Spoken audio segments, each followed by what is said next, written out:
벌써 로마서 우리 강의한 지 금년 1월 첫째 주부터 로마서 강의했는데 4월 중순인데 아직도 1장을 끝나지 못했어요. 그만큼 할 이야기가 많을 수밖에 없는 로마서입니다. 근데 오늘은 이제 드디어 우상에 대한 이야기입니다. 우상은 로마서 말씀에 의하면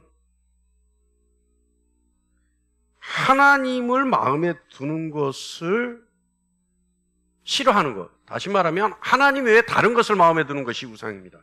그죠? 하나님 외에 다른 것을 마음에 두는 것. 우상. 19절 말씀 보면 19절 말씀이에요. 하나님을 알만한 것들이 그들 속에 보였는데 이는 그들이 하나님이 그들에게 보이셨다. 그러니까 하나님을 알만한 것들이 온 세상에 있는데 그래서 하나님이 그것들을 보여주셨는데 그럼에도 불구하고 또 20절 말씀 보면 그의 영원한 능력과 신성이 그가 만드신 만물에 분명히 보여 알려졌나니 그러니까 만물 속에 피조물 속에도 분명히 있는데도 불구하고 그러면 어떻게 해야 돼요? 하나님을 마음에 두어야 되는데 그렇게 보여졌음에도 불구하고 어떻게 해요? 하나님 외에 다른 것을 자기의 마음에 품는다는 거예요. 이게 우상이에요. 뭐 중세 이후에 가장 위대한 신학자라고 얘기하는 토마스 아퀴나스라고 하는 분이 이런 얘기를 했어요. 한번 들어보세요.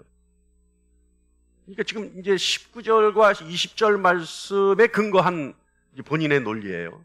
뭐냐면 세상에는 감각적으로 알 수 있는 일반적이고 공통된 특징이 있다. 그러니까 세상 모든 것에는 감각으로 알 수 있는 일반적이고 공통된 특징이 있다. 다 있다는 거예요. 그 특징이. 공통된 특징. 모든 것에. 하다못해 돌덩어리에도 세상 피조물과 일반적으로 공통적으로 가지고 있는 특징이 있다. 두 번째, 그런데 이 일반적이고 공통된 특징은 스스로 생겨날 수 없고 다른 어떤 것에 의해 생겨날 수 있다. 그러니까 자기 스스로 만들어진다가 아니라 다른 어떤 영향에 의해 공통적인 특징과 일반적인 특징을 가지고 있다. 여러분 한번 생각해 보세요. 저는 진화론, 과학적으로 얘기하는 거지만 진화론 이런 얘기를 하면 꽃을 한번 이제 꽃이 피는 계절이에요. 그러면 꽃을 한번 보세요. 꽃잎. 저는 언제부턴가 이 꽃을 참 좋아해서 꽃을 유심히 보고 제가 손을 대면 꽃들이 잘 돼요. 죽은 꽃도 살아나요. 근데 꽃을 유심히 보면요. 그 꽃잎의 색깔이요. 어쩌면 그렇게 조화로울지 몰라요. 그죠? 너무너무 조화로워요. 그죠? 근데 여러분 조화 보시죠? 조화? 사람이 만든 꽃? 한번 봐보세요. 뭔지 모르게 어색해요. 색이 안 맞아.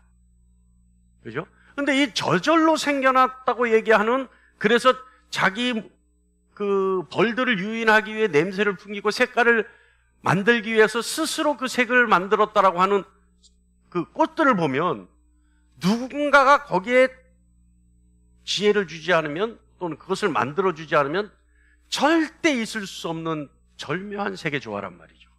이런 거예요, 이런 거. 그러니까 토마스 아퀴나스에 의하면 세상 모든 것에 일반적이고 공통된 특징이 있는데 이 공통된 특징은 저절로 생겨날 수 있는 것이 아니라 누군가에 의해 어떤 것에 의해 생겨났다. 그렇게밖에 얘기할 수 없다. 그러니까 세상의 모든 것은 어떤 원인이 없다면 도저히 존재할 수 없는 것이 있다. 그 다음에 세 번째 뭐라고 얘기했냐면 그렇기 때문에 세상의 모든 것은 우리는 알 수 없지만 공통된 원인이 있다. 그러니까 원인이라는 게 뭐예요? 뭔가가 능력을 주고 힘을 주고 만들었기 때문에 그것이 이루어졌다라는 거죠. 그 원인. 그래서 토마스 아퀴나스는 그것을 신이다라고 얘기합니다. 그래서 제가 한번 얘기했죠. 그죠? 신앙인 중에 천문학자들이 많습니다. 천문학자는 거의 신앙인들이에요. 왜 그런 줄 아세요? 그들은 우주를 연구하는데 우주를 연구하고 더 광활한 우주를 연구하다가 이것이 도대체 어떻게 생겼을까라고 하는 결론에 도달했을 때 신이 만들었다고 얘기할 수밖에 없다라고 하는 거죠. 그거예요. 그러니까 인간의 상상 이상의 무엇인가가 있는데 그 무엇인가를 인정하지 않으면 이 세상이 도대체 설명이 되지 않는다라는 거예요. 여러분 동의하세요? 동의하세요? 이 세상이 만들어졌는데 도대체 설명할 수 없는 원인이 있다. 여러분 그 정도로 생각하셨다면 여러분은 훌륭한 신앙인입니다. 근데 이 신학자는요, 토마스 아퀴나스라는 신학자는 뭐라고 얘기하냐면 이 모든 것은 지식적 개념으로는 알 수 있는 것이 아니다.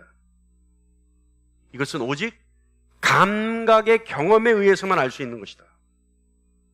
감각의 경험. 다시 말하면 무엇인가를 신중하게 생각하면서 세상을 사는 경험을 통해 알 수 있다는 거죠. 그리고 면밀하고 신중하게 살피지 않아도 이것은 경험에 의해서 감각적으로 느낌으로 알 수 있다는 거예요. 그러니까 여러분 나이를 먹으면 먹을수록 어때요? 신에 대한 인식이 정확해지는 거예요. 그래서 젊었을 때 혈기 있을 때는 신에 대한 인식, 내 힘으로 다 되니까 신에 대한 인식이 없지만 나이를 먹으면 먹을수록 경험에 의해서 보면 이런 일들은 도대체가 납득할 수 없는, 설명할 수 없는, 이해시킬 수 없는 어떤 원인이 있는 거 아닌가? 그래서 그것이 신이라는 결과에 도달하는 겁니다. 자, 그런데요, 토마스 아퀴나스가 얘기하는 이 일반적이고 공통된 특징 외에 또 다른 것이 하나가 있는데 공통된 목적이 있습니다. 이 모든 것은. 그러니까 특징이 있는가 하면 이 모든 피조물들이 일반적이고 공통된 목적이 하나 있다는 거예요. 목적이. 그 목적이 뭐냐? 바로 21절 전반부에 있는 말씀입니다. 하나님을 알되 하나님을 영화롭게도 아니하며 라고 되죠. 감사하지도 아니하며. 그러니까 이 공통된 특징이 뭐냐면 하나님을 알되 하나님을 영화롭게 하지 않는다? 그렇다면 역으로 얘기하면 뭐예요? 하나님을 영화롭게 해야 된다는 거예요. 영화롭게 해야 된다. 그 목적은 바로 하나님을 영화롭게 하는 것.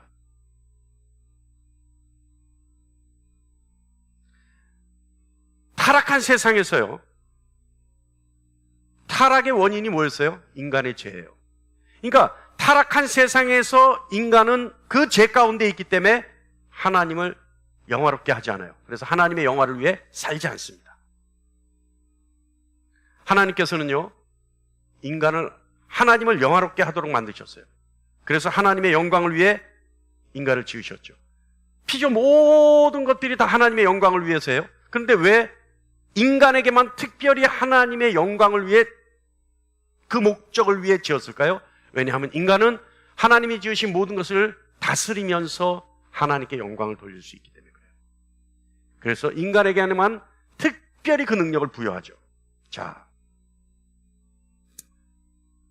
그렇다면 인간은 하나님을 영화롭게 하도록 지음받았는데 왜 영화롭게 하지 않는가?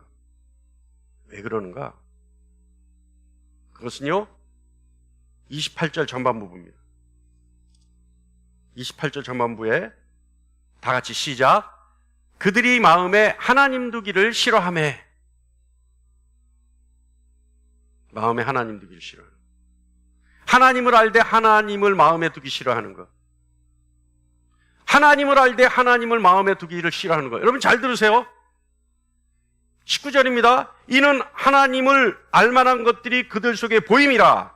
보여요. 분명히 하나님께서 이를 그들에게 보이셨느니라. 하나님께서 분명히 보여주셨어요. 하나님을 알만한 지식을. 20절에 창세로부터 그의 보이지 아니하는 것들 곧 그의 영원하신 능력과 신성이 그가 만드신 만물에 분명히 보여 알려졌나니.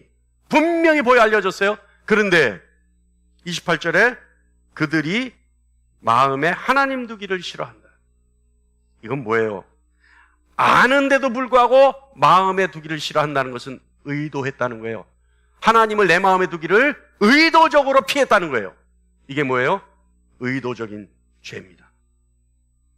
그러니까 다른 어떤 죄보다도 부지부식 중에 지은 죄도 있을 수 있죠. 그런데 마음에 하나님을 두는 것을 싫어하는 것은 의도된 죄예요. 의도된 죄. 내 의지에 의해 저질러진 죄. 마음에 하나님 두기를 싫어하는 이 의도된 죄, 이 죄는요 하나님의 진노를 피할 방법이 없습니다. 하나님을 마음에 두기를 싫어한다. 이것은 무슨 뜻이냐면 마음에 하나님 두는 것을 별로 가치로 생각하지 않는다는 거예요. 쉽게 얘기하면 하나님은 헌신짝처럼 생각한다는 거예요.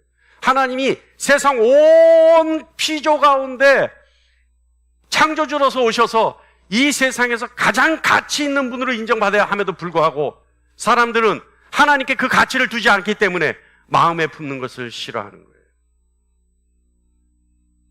그래서 자신의 마음에서 하나님을 밀어내 버리는 거예요.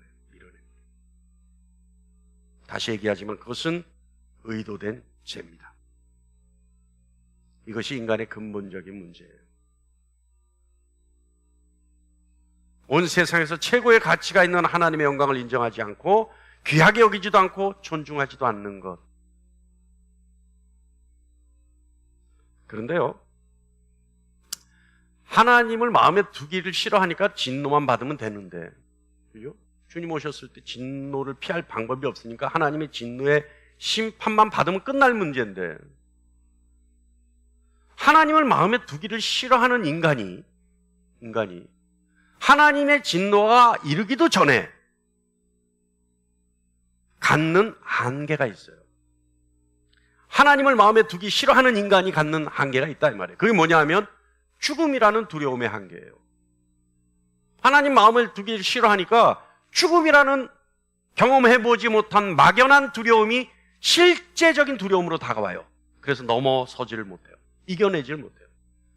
여기 솔직히 우리 얘기하면 되죠. 죽음이 두렵다. 할렐루야.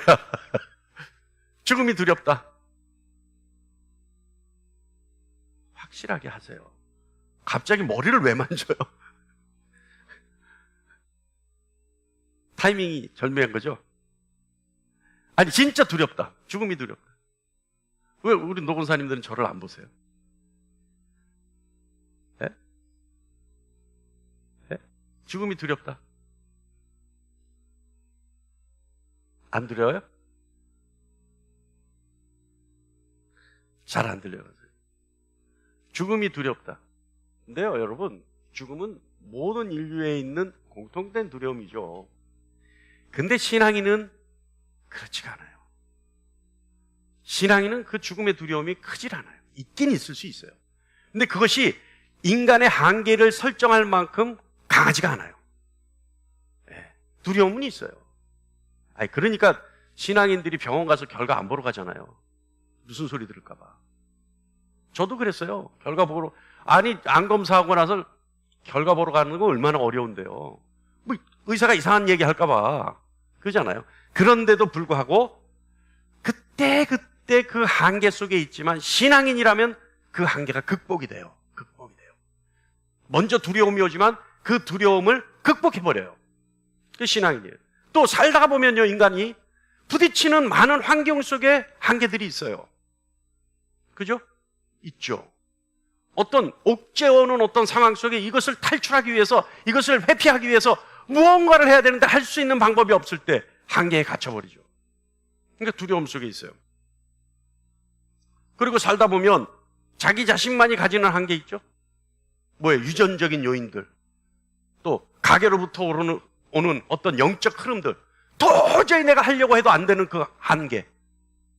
지긋지긋합니다, 여러분. 정말 지긋지긋하게 와요. 제 경험에 의하면 우상성김, 특별히 신접이 뭐예요? 귀신과 접촉하는 거예요. 귀신과 접촉하는 거. 그러니까 무당, 점쟁이 막 이런 사람들 있잖아요. 접신해서 뭔가를 하는 사람들, 이 사람들 후손들은요 반드시 3, 4대까지 어떤 일이 들어오냐면 첫 번째 노름으로 해요. 도박, 사행심. 그걸 나타나요. 도박으로 나타나요. 두 번째는 어떤 걸로 나타나는 줄 아세요? 음란으로 나타나요. 음란. 이거는 뭐 지긋지긋하게 가요. 지긋지긋하게. 아주 그냥 낚싯바늘처럼 들어가면 빠지지 않을 정도로 가요. 이 저주를 끊기 위해서 얼마나 노력해야 되는지 몰라요. 여러분. 그러니까 이 한계들, 그러니까 마음에 하나님 두기를 싫어하는데, 싫어하면 그것으로 끝나는 것이 아니라 이 한계 속에 갇혀버린다는 거예요. 인간이라면. 왜요? 하나님으로부터 공급받아야 되는 것들이 단절돼 버리기 때문에, 하나님으로부터 오는 영원한 소망이 없으니까 인간은 죽음에 대한 두려움, 살아가면서 부딪히는 환경적 한계, 그리고 개인이 가질 수밖에 없는 한계들. 그러니까 인간이 이 한계들 속에 두려움을 갖게 되죠. 그래서요, 인간이 이 두려움을 해소하기 위해서 욕망을 가집니다. 그러니까 뭐예요? 이 두려움이 어디서부터 오냐면 상실감, 허전함, 이런 것들로 가득 차게 되죠. 그렇잖아요? 상실감이 제일 크죠. 왜냐하면 하나님의 충만으로 풍성해져야지 평안이 오는데, 하나님의 충만이 없으니까 언제나 상실감 속에 있는 거예요. 그러니까 먹어도 계속 먹고 싶어지고, 벌어도 계속 벌고 싶어지고, 쌓아도 쌓아두고 싶은 거. 이 한계 속에 있는 거죠.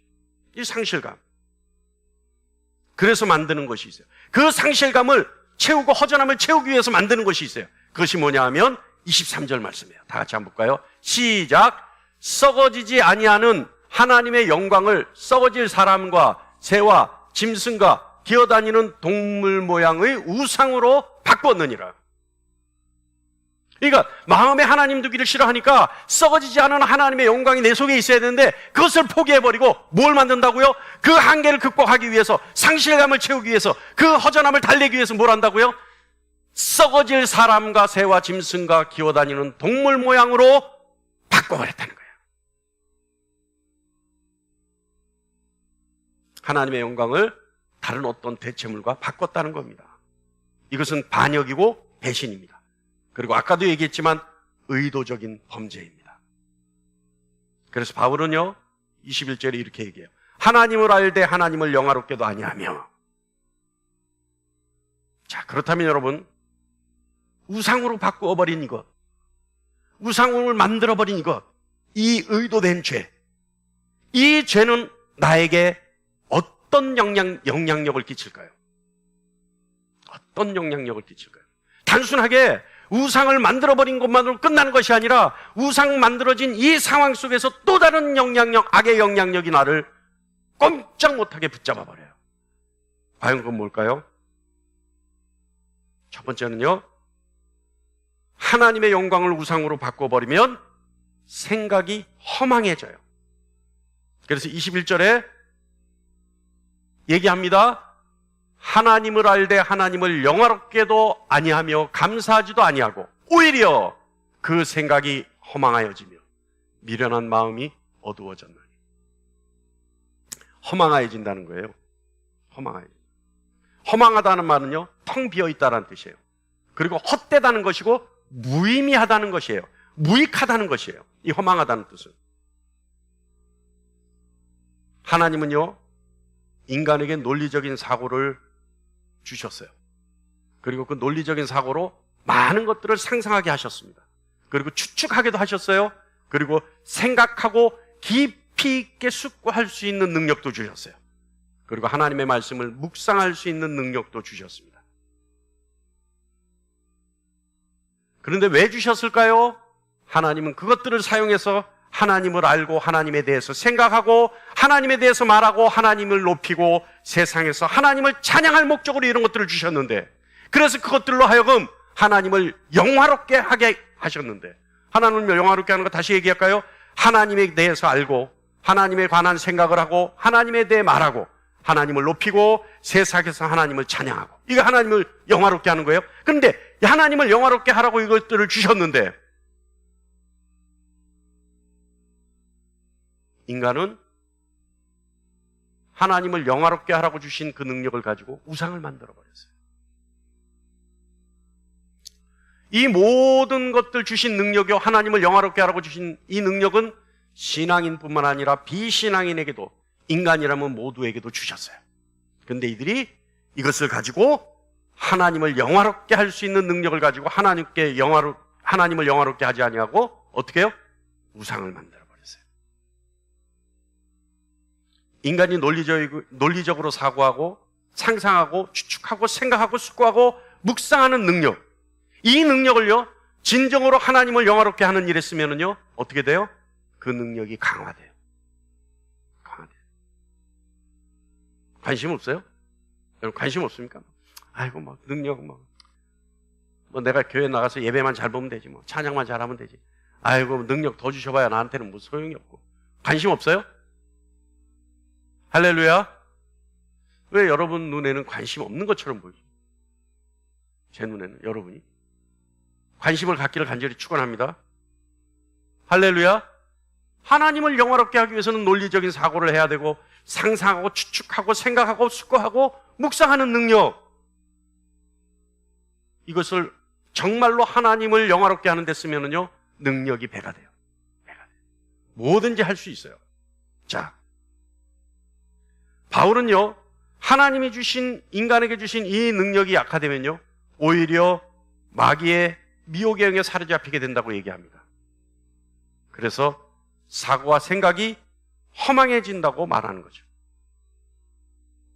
허망한 것이라고 하는 것은 아까도 얘기했지만 쓸모없고 공허하며 무익하다는 거예요. 여러분 다시 말하지만 인간이 더 이상 하나님을 알고 하나님을 사랑하고 귀하게 여기고 기리는 일에 하나님이 주신 자신의 능력을 사용하지 않을 때 나타나는 지극히 자연스러운 현상, 허망하여지는 거예요. 세상에서 아무리 많은 지식을 가지고 있다고 하더라도 그 지식을 하나님을 영화롭게 하는 목적 외에 사용한다면, 하나님을 영화롭게 하는 그 목적에서 벗어나서 그 능력을 가지고 있다면 그것은 허망한 데 쓰여질 능력입니다.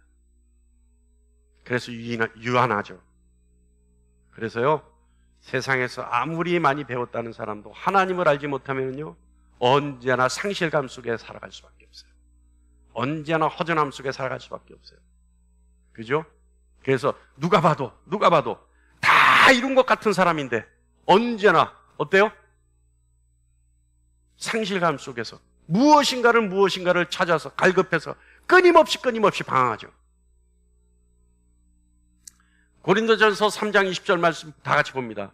주께서 지혜 있는 자들의 생각을 헛것으로 아신다 하셨느니라. 할렐루야. 하나님을 다른 것과 바꾸지 마시기 바랍니다. 여러분 마음에 하나님 외에 다른 것을 두게 되면 여러분의 모든 생각이 허망해집니다. 공허해집니다. 여러분의 삶의 의미가 사라지게 됩니다. 여러분의 마음에 하나님 두기를 즐겨하는 여러분 되시기를 간절히 축원합니다.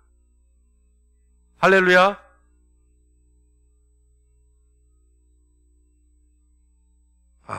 참 무섭죠.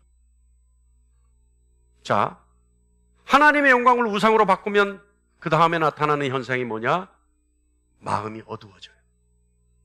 침울해, 항상 침울해. 그래서 하나님 잘 믿는 사람들 보면요 언제나 어때요? 신앙 좋은 분들 보면 언제나 어때요? 얼굴이 환하죠. 밝죠. 항상 웃죠. 항상 여유 있죠. 항상 평안하죠. 그런데 하나님을 잘 모르는 사람들 보면 언제나 어두워져 있어요. 언제나 근심걱정. 누가 봐도 아무 문제 없는 사람 같은데 근심걱정 속에서. 그래서 그들 입버릇이 뭐예요? 그런 사람들 입버릇이 뭐예요? 죽겠다. 좋아도 죽고 예뻐도 죽고, 예? 죽겠다 하잖아요. 21절 후반부 보면 오히려 그 생각이 허망하여지고 미련한 마음이 어두워졌나니. 마음이 왜 어두워질까요? 여러분 잘 아셔야 돼요. 인간의 마음을 빛으로 채울 수 있는 분은 하나님 한 분밖에 없습니다. 인간의 마음을 빛으로 채울 수 있는 분은 하나님의 영광밖에 없어요. 그래서 마태복음 6장 22절에 눈은 몸의 등불이니 그러므로 내 눈이 상하면 온 몸이 밝을 것이요. 내 눈이 성하면 온 눈이 밝을 것이요. 주님의 말씀이에요. 인간이 스스로의 능력으로 빛을 만들 수는 없죠. 그렇기 때문에 모든 빛은 외부로부터 오는 겁니다. 외부로부터 빛이 들어와서 몸 전체를 밝히죠. 눈이 성해야 합니다. 하나님은 인간을 영적인 빛으로 마음을 채우도록 하셨어요. 그리고 그 모든 빛은 하나님의 영광으로부터 옵니다. 여러분, 예수님은 온 세상을 비추는 영적 빛이시죠. 예수님은 아버지 하나님의 독생자의 영광이기 때문에 그렇습니다. 바울은요, 하나님만이 인간의 마음의 빛을 밝힐 수 있다고 말합니다. 그래서 에베소서 1장 18절에 너희 마음의 눈을 밝히사. 고린도후서 4장 6절 말씀 볼까요? 다 같이요. 시작. 어두운 데에 빛을 비치라 말씀하셨던 그 하나님께서 예수 그리스도의 얼굴에 있는 하나님의 영광을 아는 빛을 우리 마음에 비추셨느니라. 할렐루야. 하나님의 영광이 예수 그리스도를 인식할 수 있는 빛을 우리 마음에 비추셨다. 여러분, 하나님의 영광이 빛이 없으면요, 다른 것으로 바꾸게 되면요, 우리는 어둠 속에서 살아갈 수밖에 없습니다. 여러분 지금 빛 가운데 있습니까? 어둠 가운데 있습니까? 내가 빛 가운데 있다면 더 열심히 하나님을 영화롭게 하는 데 힘을 써야 할 것이고, 내가 어둠 가운데 있다면 내 마음에 하나님 두기를 싫어하는 것을 포기하고 하나님을 두어서 하나님의 영광의 빛을 밝힐 수 있는 저와 여러분 되기를 간절히 축원합니다. 하나님 두기를 싫어해서 우상을 만들게 되면 나타나는 악한 영향력 세 번째는 뭐냐 하면 자기가 지혜롭다 착각하게 돼요. 그래서 예수 잘 못 믿는 사람들 보면 자기만 잘났다. 자기 말이 맞다. 나만 맞다는 거야. 나만. 조용히 하라는 거예요. 그런데 22절에 뭐라고 돼 있어요? 스스로 지혜 있다 하나 어리석게 된다. 왜요? 하나님을 마음에 두기를 싫어하기 때문에. 하나님을 알면서도 하나님을 영화롭게 하지 않기 때문에 그는 지혜롭다 생각하나 어리석은 자다. 하나님의 은혜로부터 마음이 어두워진 인간에게는 자기 스스로가 신을 고안하는 일이 훨씬 더 지혜롭다고 생각되어지게 됩니다. 그러니까 뭐예요? 한계 속에 있다 보니까 무언가를 만들어야 되는 거예요. 내가 한계 속에 있다니까, 어둠 속에 있다가 보니까 뭔가를 내가 위안을 찾을 것, 상실감을 맡고 대체해 줄 것을 만들어야 되는 거예요. 그러니까 뭘 만들어요? 스스로 신은 만드는 것이 지혜롭다 생각이 되어지는 거예요. 어떠세요, 여러분? 스스로 신을 만드는 거예요, 그때는. 어떤 신? 자기가 원하는 신.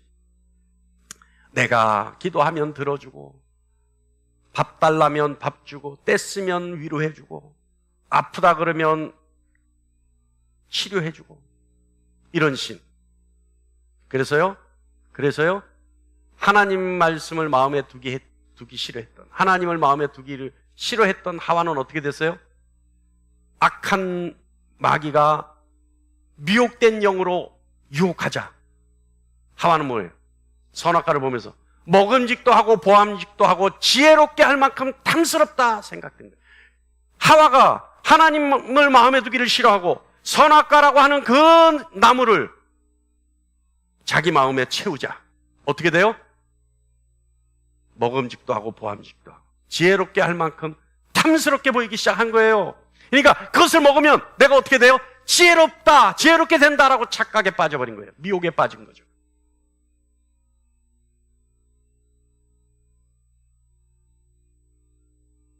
그렇게 된 사람들은요, 내가 모든 것의 근원이 된 것 같은 착각에 빠져요. 나에게 창조력도 있고 지적 능력도 있다고 보여지죠.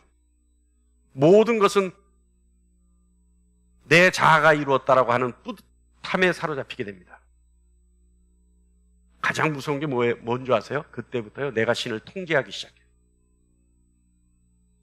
그래서 여러분, 우리 신앙인들 중에도요, 하나님을 마음에 두기를 싫어하는 분들이 있어요. 그런 분들 보면 어떻게 되는 줄 아세요? 어떤 특징이 있는 줄 아세요? 하나님을 내가 통제하려고 해요. 그래서 내가 원하는 하나님을 만들어요.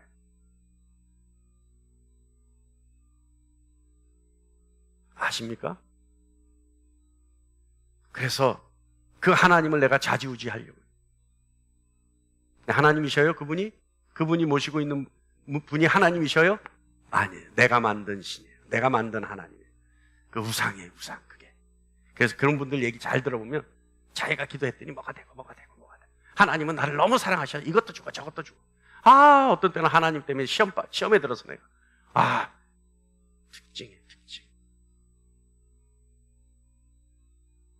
얼마 전에 지난 금요일 날 상담이 있는데 상담하는 그 집사님이 저한테 그래요. 목사님하고 상담하면서 가장 충격적이고 임팩트 있게 들은 말이 영원히 떠나질 않는데 머릿속에서. 그 뭔데요? 그랬더니 하나님은 우리 구원에 관심이 있지 그 외의 것엔 관심이 없으시다는 그 말이 너무 충격적이에요. 성경 모든 것에는 하나님의 약속과 구원에만, 그래서 하나님을 섬기는 일에만 관심이 있지 우리가 먹고 사는 데는 관심이 없다는 목사님 말이 너무 충격적이었어요. 그러나 그것이 잊혀지지가 않아요. 그거 신앙인이에요. 근데 신앙이 아닌 사람들, 내가 마음대로 하나님을 통제하려 하죠. 내가 만든 하나님, 내가 좋아하는 하나님만 딱 만들어 놓고 그때부터 내가 하나님을 통제하려 들죠. 결과적으로 어떻게 돼요? 내가 하나님 위에 있어요. 그렇다 보니까 내가 누구예요? 내가 신이에요. 내가 신이에요. 하나님은 내 밑에 있어요. 그러니까 내가 통제하죠. 내가 원하는 대로 움직여주죠. 내가 신이 된다는 것, 여러분 얼마나 매력적인 일입니까? 내가 하나님을 마음대로 할 수 있는데 얼마나 매력적인 일이에요. 그러니까 그 매력적인 일에서 벗어나질 못해요. 늘 그 속에 갇혀 살아요. 사단은요, 그런 사람의 의지에 동승해서 지혜롭다라고 생각할 수 있게 미혹합니다. 그래서 하와가 먹음직도 하고 보암직도 하고 지혜롭게 할 만큼 탐스러운 마음을 갖기 전에 사단은 하와에게 뭐라고 했어요? 너희가 그것을 먹는 날에 너희 눈이 밝아져 하나님과 같이 될 줄 하나님이 아심이라. 이렇게. 너희가 지혜롭다. 아니야, 너희가 지혜로운 거야. 너희가 그것을 먹는 날에 하나님 같이 된다니까. 그랬더니 하와가 뭐라 그래요? 먹음직도 하고 보암직도 하고 지혜롭게 할 만큼 탐스러워지기 시작하는 거예요. 그때 그 하와와 아담이 지은 죄가 오늘 현재까지 인간에게 이어져 오고 있는 거예요.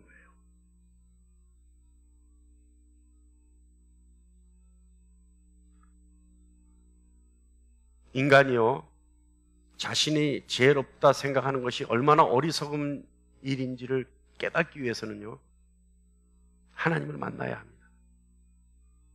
하나님을 만나야 내가 얼마나 비참하고 처참한 처지에 있는지, 내가 얼마나 말할 수 없는 죄악 가운데 있는지를 알게 돼요.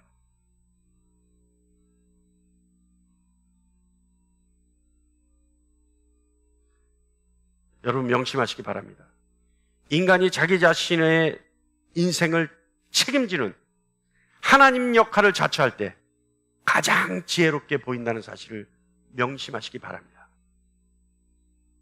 그래서 여러분, 내가 지혜롭다 생각한다면 내 마음에 하나님이 있는지 없는지 점검해 봐야 돼요. 할렐루야. 마지막 네 번째, 하나님의 영광을 우상으로 바꾸면요, 지혜롭게 보이나 실상은 어리석은 일이에요. 나만의 신을 만들거나 스스로 신이 되어버리면 이것은 돌이킬 수 없는 어리석은 일이에요. 왜 그럴까요? 바울은요, 23절에 두 가지로 답합니다. 23절 우리 다 같이 한번 읽어볼까요? 다 같이 시작. 썩어지지 아니하는 하나님의 영광을 썩어질 사람과 새와 짐승과 기어다니는 동물 모양의 우상으로 바꾸었느니라.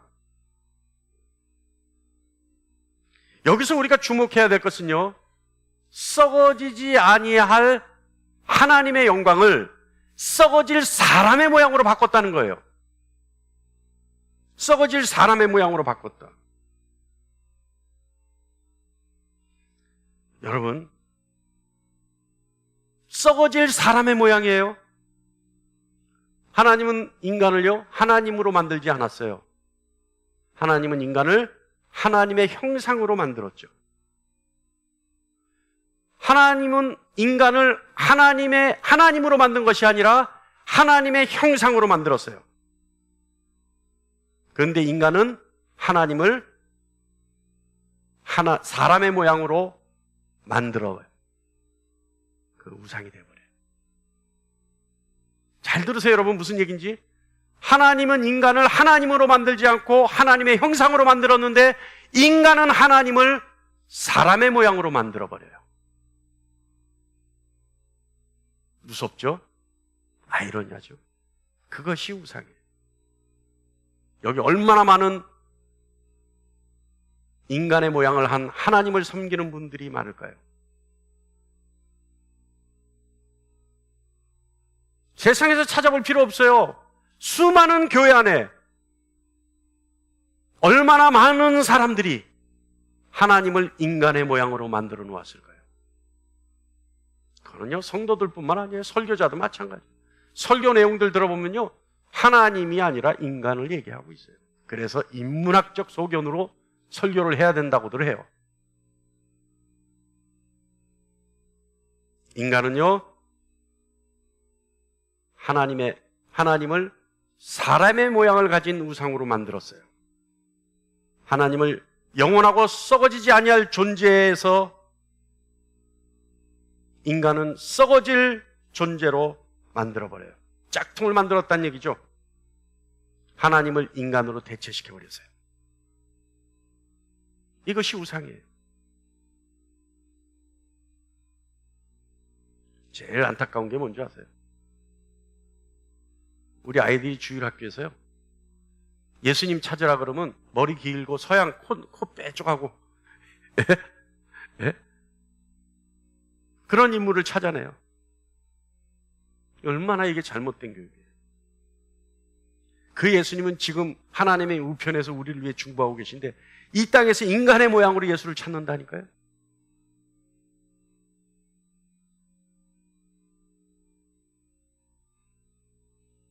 바울은요, 인간은 썩어진다고 얘기합니다. 그래서 23절에 썩어지지 아니하는 하나님의 영광을 썩어질 사람과 사람의 모양으로 사람의 모양의 우상으로 바꿨느니라. 여기서 썩어진다는 말은요, 소멸된다는 얘기입니다. 인생에 있어 가장 가치 있는 것을 버리고 헛것을 쫓는 삶을 산다는 거죠. 그것이 소멸된다는 얘기예요. 소멸될 것을 쫓는 삶을 산다는 얘기예요. 오늘 여러분, 영원한 하나님의 영광을 붙잡는 저와 여러분 되기를 간절히 축원합니다. 그래서 바울은 뭐라 그러냐면요, 그리스도를 얻기 위해 나머지 것을 배설물로 여긴다 그러는 거예요. 그러니까 예수 한 분 외에 나의 마음에 두는 것을 예수 한 분 외에 나머지 것은 버려도 좋을 배설물로 생각한다는 거예요. 다시 말하면 세상 모든 것을 버린다 해도 나는 예수 그리스도만 얻겠다는 의미죠. 우상은요, 마음에 하나님 두기를 싫어하는, 그래서 그것을 대체해서 만들어내는 모든 것이 우상입니다. 아까도 얘기했지만 결국은 의도된 죄입니다. 오늘 이 시간 여러분 스스로를 점검해 보시기 바랍니다. 나는 마음에 하나님 두기를 싫어해서 다른 대체물로 바꿔놓은 것이 없을까? 아니, 마음에 하나님 두기를 싫어해서 조금이라도 빈틈을 줘서 다른 어떤 것으로 내 마음을 채운 것은 없을까? 내 마음 속에 자리 잡은 것은 없을까? 내 마음 깊은 한 구석에 하나님의 다른 어떤 것이 있는 것은 없을까? 생각해 볼 수 있는 저와 여러분 되기를 간절히 축원합니다. 오히려 여러분 마음에 하나님으로 가득 채워지기를 간절히 축원합니다. 할렐루야. 의도된 죄는 용서받을 수 없습니다. 오늘 우리 마음 속에 하나님의 영광으로 가득 채워지기를 그래서 우리 마음이 지혜롭고 우리가 빛으로 가득 채워지기를, 그래서 그 빛이 충만하기를 간절히 축원합니다. 기도하겠습니다.